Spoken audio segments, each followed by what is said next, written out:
The Panchayat elections in West Bengal were concluded yesterday. And after these 5 phases of elections, which began on the 11th of July, we can say that this has been the most violent and rigged election that has ever taken place in the state of West Bengal. Right from the start, the holding of the elections, the whole election process was sought to be undermined by the Trinamool Congress government there. All of you know that finally the State Election Commission had to go to the High Court and eventually to the Supreme Court, which decided that there should be a 5-phase elections starting from 11th of July. The Supreme Court directed that central police forces should be deployed in all the phases of these elections. The reason for such an unprecedented intervention by the court was because the TMC government did not want to go by the recommendations of the State Election Commission. And even after the Supreme Court's decision, the government and the ruling party there did everything to violate and defy these directives from the Supreme Court. In the election camp, before the nominations were filed itself, attacks on the opposition began. The left front, the Congress and all other opposition parties, candidates were attacked. Many of them were physically prevented from filing nominations. As a result, over 6,000 candidates of the CPIM and the left front were not even allowed to file the nominations. And the TMC has won all those seats uncontested.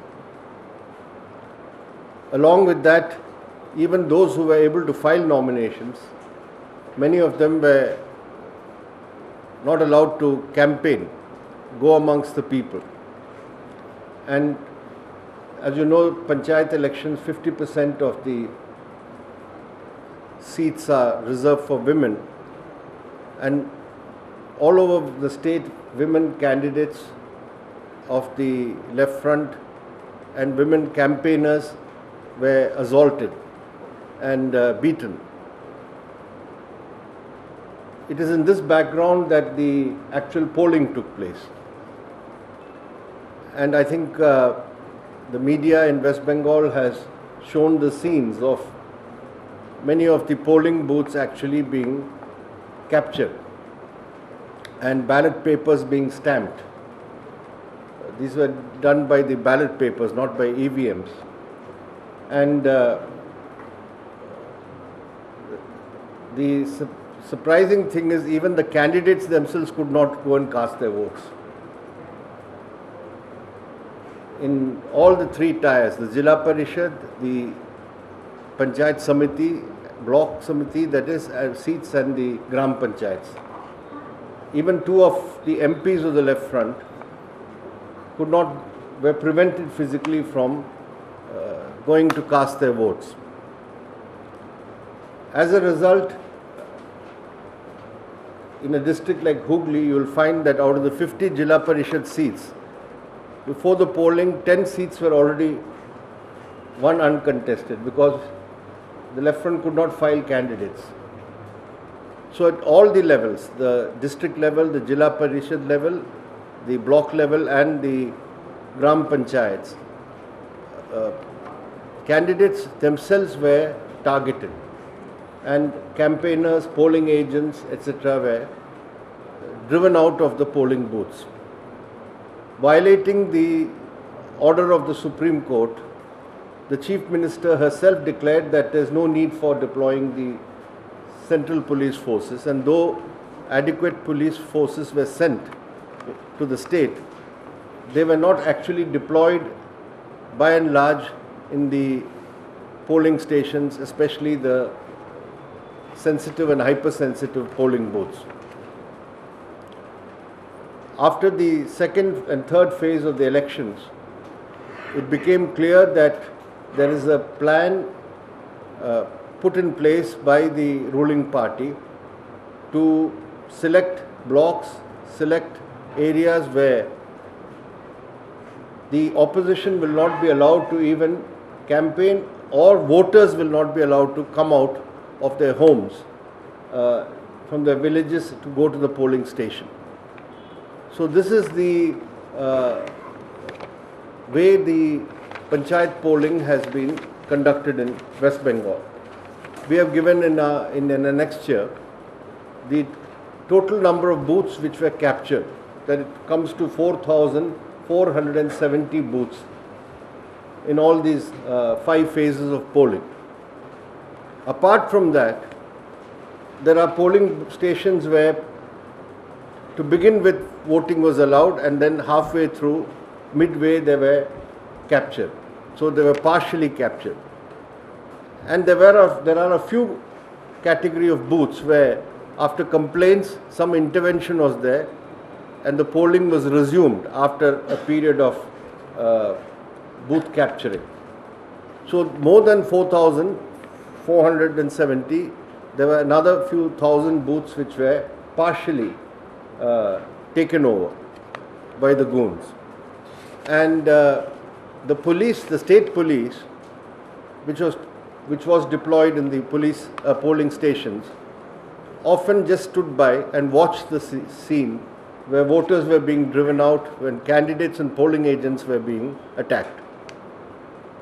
And the central police forces were kept either in reserve or made to patrol the highways far away from the polling stations. So this is a state-sponsored rigging. That is, the state government has actively connived and worked with the ruling party to pervert the poll process. The other astounding thing is that the State Election Commission, never as it happened in India anywhere, was subject to the constant barrage of threats in speeches made by ministers themselves, threatening the State Election Commissioner, warning her of dire consequences after the polling is over. And all this is on tape, on filmed, ministers making open calls for violence, asking their workers to beat up and drive out the opposition candidates, to burn the houses of supporters of the opposition. And in many cases, this was implemented by case of arson attacks, which have also been filmed. And all through this, there was no action taken against these ministers and leaders of the ruling party.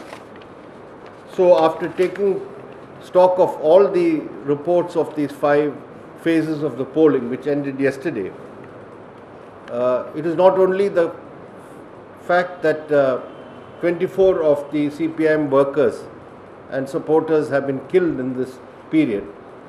Much more is the actual murder of democracy that has taken place in West Bengal. And in such a situation, the results of this Panchayat elections is going to be totally distorted. It is doubtful that the results will be an expression of the will of the people. So this is the actual situation which has prevailed in West Bengal during these elections. And on the basis of the assessment made by our state committee and leadership, we have decided that this must be brought to the entire country, because from the Supreme Court down to the State Election Commission, the writ has been defied, and against the directives of the constitutional authorities in our country, a polling and an election has been held, which is a travesty of an election. So this is what I wanted to tell you.